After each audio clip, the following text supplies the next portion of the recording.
Pom pom pop pop pop pop pop pop pop pop pop pop pop pop pop pom pop pop pop pop pop pop pop pop pop pop pop pop pop pop pom. Sweet dreams are made of these. Who am I to disagree?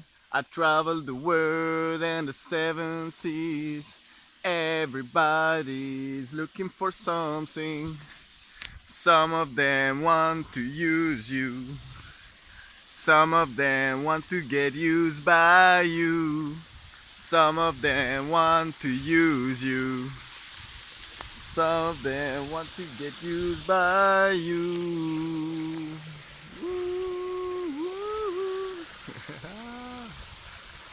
Magnifique plan.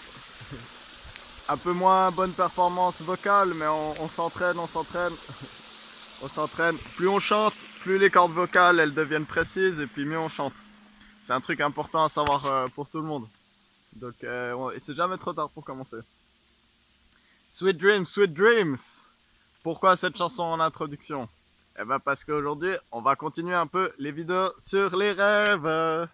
Sur les rêves et tous les états de conscience altérés dans le monde onirique. Alors, aujourd'hui, on va toucher un petit sujet qui est assez flippant. Assez flippant, sa mère, on va pas se le cacher, on va pas se le cacher. C'est le sujet des paralysies du sommeil. Et oui, et oui, et oui, les fameuses et fameuses. Ah là, j'ai pas beaucoup de gens qui regardent mes vidéos pour l'instant, mais il y a déjà plusieurs personnes qui m'ont demandé de parler de ça. Donc c'est un sujet important, on va dire. Surtout avec les rêves lucides, en fait. Il y a plusieurs personnes qui m'ont dit ah ouais, mais j'essaie de faire des rêves lucides depuis un moment, mais j'arrive pas. La seule chose qui se passe, c'est des putains de paralysies du sommeil et puis je flippe ma race. Et puis il y a des raisons, hein, parce que ça peut être certains des événements les plus terrifiants qui peuvent se passer dans vos vies, hein, ça peut être des paralysies du sommeil. Donc c'est clair, c'est clair. La route des rêves lucides et puis de tous ces mondes, elle est pas toujours super sympa, hein. Des fois, il y a des trucs flippants qui se passent, on va pas se le cacher.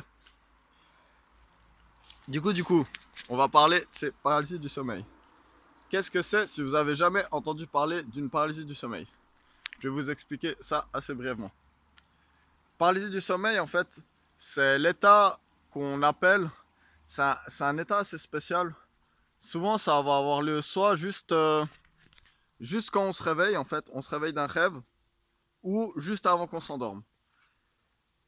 Souvent, j'ai l'impression que la constante d'une paralysie du sommeil, c'est un corps immobile pendant un certain moment, qui fait que le corps physique passe en mode repos, donc comme s'il dormait, il bouge plus. Sauf que il va y avoir quelque chose qui va réveiller la partie consciente de notre cerveau, partie un peu intellectuelle. Elle va se réveiller, sauf que c'est comme s'il y avait certaines fonctions qui n'étaient pas encore en mode réveil et qui restent en mode rêve. Et du coup, qu'est-ce qui se passe? C'est qu'on se réveille dans son lit souvent, et en fait, on va ouvrir les yeux, on va être incapable de bouger, à part peut-être vraiment des tout petits mouvements des bouts des doigts. On aimerait bouger comme ça, mais il n'y a que le doigt qui bouge. Et des fois, on peut à peine bouger les yeux, c'est la seule chose qui peut bouger. Et tout le reste est paralysé. C'est pour ça qu'on appelle ça paralysie. Et du coup, ce qui peut se passer dans cet état, c'est que vous avez votre corps physique, vous sentez votre corps physique, vous vous sentez dans votre lit et tout, vous voyez ce qu'il y a dans votre chambre, mais il peut y avoir tout d'un coup, vous pouvez voir un monstre, vous pouvez voir une personne qui est pas là, vous pouvez voir la porte qui s'ouvre, qui fait des trucs de fou furieux. Et puis ouais, tout peut bouger, les meubles peuvent se jeter partout dans la pièce. Il peut y avoir des trucs de fou furieux qui se passent en gros, des trucs de fou furieux.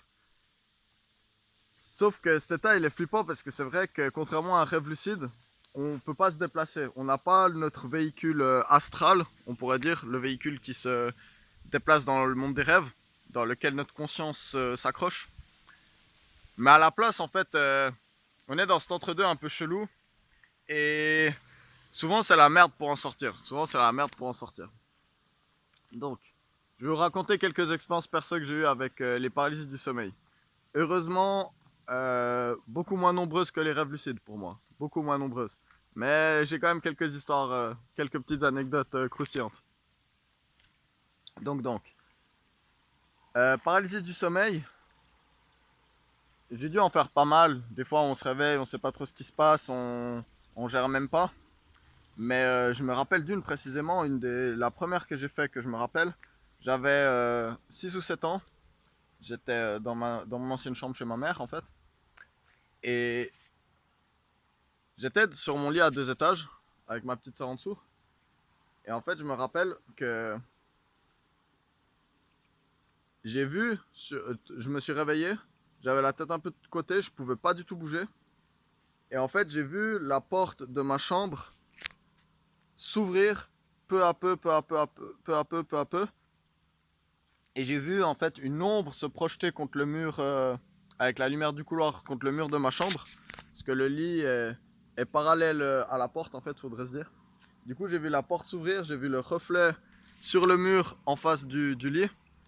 Et j'ai vu littéralement une ombre de démon surgir et marcher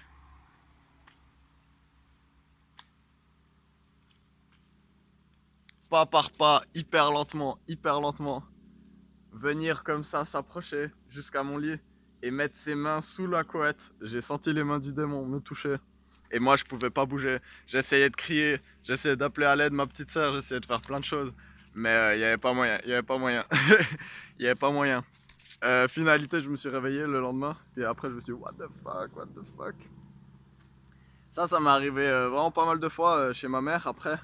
Euh, je dirais une fois par année, quelque chose comme ça. C'était un peu plus spécial, on va dire. Peut-être qu'il y a une année précisément, quand je devais avoir 16-17 ans, j'ai dû en faire genre 4-5. Et il y a des années, j'en ai pas fait. Et puis sinon, c'était de temps en temps, quoi. J'ai eu pas mal d'autres expériences du genre avec des ombres de démons qui venaient dans mon lit. J'en ai eu 2 ou 3. Donc totalement flippant. Donc on peut rien faire. On est couché, puis on voit un truc arriver dans le lit. C'est flippant. Positif, j'ai eu des expériences comme ça positives aussi. Une fois, je vais pas vous cacher, une fois, j'ai dit on est honnête sur cette chaîne. Une fois, c'était pas un démon qui est venu dans mon lit, mais c'était une très jolie femme. Et j'ai eu une expérience extrêmement positive, extrêmement positive. Mais à la différence du rêve lucide, j'ai jamais pu choisir. J'ai jamais pu choisir qu'est-ce qui se manifestait devant moi et tout. Puis les fois où c'était un démon, vous inquiétez pas, j'aurais espéré que ce soit une jolie personne qui vienne comme ça me dire salut dans mon lit. La plupart des gens que je connais, ils maîtrisent pas la paralysie du sommeil non plus. Ils la maîtrisent pas. C'est quelque chose qui vient aussi accidentellement, souvent en essayant de faire des rêves lucides ou en essayant de faire des projections astrales. Et les projections astrales, vous inquiétez pas, ça va être le sujet d'une prochaine vidéo aussi. On va essayer de toucher tous ces sujets. Donc, paralysie du sommeil, flippant sa race, mais des fois positif. Et je sais même qu'il y a des gens qui les contrôlent, qui arrivent à contrôler après qu'est-ce qui se passe dans l'état de paralysie du sommeil. Et je connais aussi pas mal de gens qui utilisent cet état de paralysie du sommeil comme intermédiaire pour après pouvoir faire une projection astrale. Je sais pas trop. Intuitivement, si je devais expliquer, mais ça vaut ce que ça vaut. Hein. Donc ce que je vais vous dire, c'est des conneries, mais ça vient, c'est mon intuition un peu. On va faire de la réflexion. Euh, Peut-être qu'en fait, moi je crois qu'on a un point de fixation. Donc je vais souvent parler de ça dans mes vidéos. Le point de fixation pour moi, c'est un point qui est pas matériel, qui est, il faut se le figurer en fait. C'est un point où notre âme, elle va être, et toute la réalité va jaillir de ce point en fait, va émerger de ce point, et c'est à partir de ce point en fait qu'on est conscient, et puis qu'est-ce qu'on perçoit. Et du coup, j'ai l'impression que dans une paralysie du sommeil, il y a une partie du point de fixation qui s'est déjà barré quelque part d'autre, mais il est à la même place, mais c'est des dimensions qui sont superposées les unes aux autres. C'est pour ça qu'on bouge pas dans un rêve, parce que les dimensions, elles sont collées, elles sont adjacentes, comme si on collait plusieurs feuilles de papier les unes sur les autres, puis qu'on allait juste d'une feuille à une autre feuille, puis qu'il y a des dessins sur chaque feuille, puis qu'on allait d'une feuille à l'autre feuille. Peut-être on bouge pas sur les coordonnées, mais on change de feuille. Là, c'est pareil, mais en 4D, ou 5D, ou j'en sais rien, comment vous voulez appeler ça. Du coup, je pense qu'il y a une partie qui reste, qui est bloquée. Et puis cette partie, il y a la partie qui est censée contrôler les membres physiques, elle est déjà plus là. C'est pour ça que le corps est en mode automatique et qui bouge pas. Par contre, la perception, elle est déjà à moitié. Du coup, c'est un peu le ressenti que j'ai.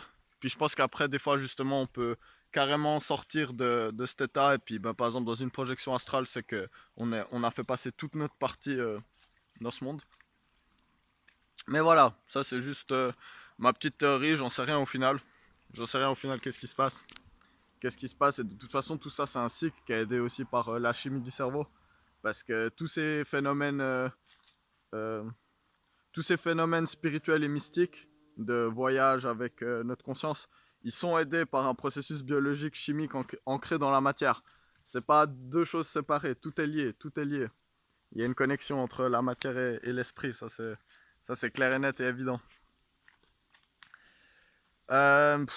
Mes conseils si vous faites une paralysie du sommeil qui est pas bienvenue, franchement, essayez de fermer les yeux fort, essayez de bouger peu à peu vraiment les extrémités, puis de plus en plus bouger, puis essayez de reprendre le contrôle en bougeant vraiment les extrémités, et essayez de rester rationnel et vous dire que le lendemain vous allez vous réveiller bien, peut-être qu'il y a un petit traumatisme, mais vous allez vous réveiller en pleine forme. Voilà, voilà, la vidéo sur les paralysies du sommeil. C'est pas le sujet que je maîtrise le mieux dans ce thème sur les rêves, parce que je trouve il est très aléatoire.